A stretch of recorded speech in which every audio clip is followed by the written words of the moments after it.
7 in the fantasy football season.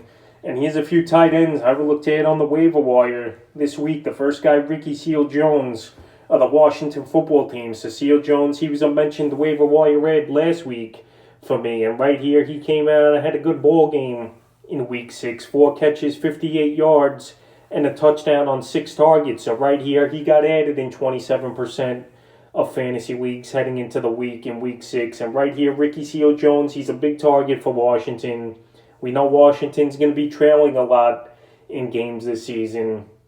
In the last 2 weeks since he filled in for Logan Thomas, he's looked good. Week 5 versus the Saints, 5 catches, 41 yards on 9 targets. And like I mentioned here in week 6, 4 catches, 58 yards, and a touchdown. So week 7, it's going to be more of the same in my opinion, where they're going to be trailing early and often is this Washington football team versus the Green Bay Packers. And it wouldn't surprise me to see SealsJones find the end zone once again in week 7. And I don't think they're going to rush Logan Thomas back here, especially with the Washington football team struggling at 2-5 this season. So right here, if they fall to 2-6 or 2-7 before their bye week in week 9, I think this guy could be an option possibly for the rest of the season. The next tight end I will look at on the wire this week is Patrick Freiermuth of the Pittsburgh Steelers. So Freiermuth, we've seen flashes out of the rookie a few times this season, but on Sunday Night Football versus the Seattle Seahawks, he had a good one. 7 catches, 58 yards. So that's a good 12.80 fantasy day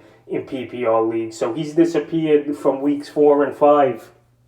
But week 3 versus Cincinnati, he was pretty decent. But right here, he's a guy you probably don't have to rush to go out there and get on the waiver wire, especially with the Steelers bye now in week 7. But he's definitely a player to keep in mind. And he's available right now in 94% of fantasy leagues. So I think after the bye week, and especially with Juju Smith-Schuster out for the season, he's definitely going to be a vocal point and a guy who's going to get more snaps and targets in this offense. The next tight end I looked at on the wire this week's AllieCox of the Indianapolis Colts. So I mentioned AllieCox last week as well as an ad on the waiver wire, and he didn't disappoint in week 6 with a catch for 28 yards and a touchdown. I know he only had 3 targets in this game, but he found the end zone on a nice out route and stretched the ball over the goal line. So the last couple weeks here, he's been pretty solid, is AllieCox. Week 4, Miami, 3 catches, 42 yards, and 2 touchdowns. Week 5 at Baltimore, 3 catches, 50 yards.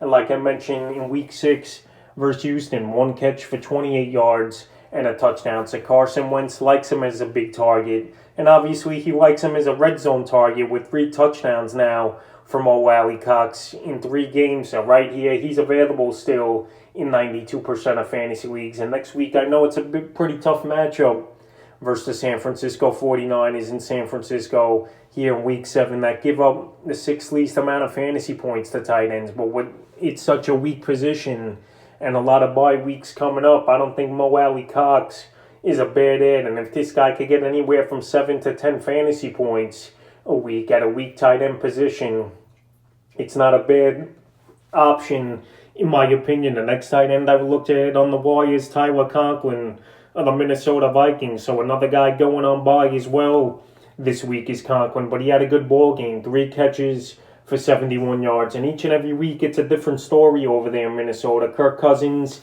he has so many good weapons and so many playmakers on this team. But Tyler Conklin, he's been pretty decent so far this season with a couple big games and a couple mediocre games. And that's what you're going to get at the tight end position. I know you want great numbers and solid numbers each and every week. But in my opinion, at this point of the season, you know which offenses are good.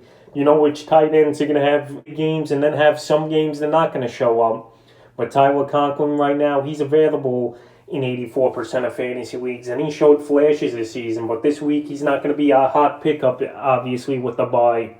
But after that, he's going to be in each and every week, possibly play at the tight end position. And the 5th and final tight end I looked at on the wire this week is O.J. Howard of the Tampa Bay Buccaneers. So we don't know how long Rob Gronkowski is going to be out with the injury, but O.J. Howard coming off, obviously, his bad injury with the Achilles last season, and he showed up with a big ball game in week 6 for this Tampa Bay team. 6 catches, 49 yards, and a touchdown. So right here, everyone thought Cameron Brate was going to be the number one tight end over there with Rob Gronkowski out with the broken ribs. But obviously it was O.J. Howard who had a good ball game. And he almost had 2 touchdowns in that one on that Thursday night game. So right here in Week 7, it's a little bit of a stiffer matchup versus the Chicago Bears. That are a defense that they're going to hit you hard. They're going to make you earn points. But O.J. Howard, he's a decent ad this week, especially if Gronkowski's out. And he's available in 99% of fantasy leagues. So that's a few tight ends I looked at on the waiver wire heading into Week 7 of the fantasy football season.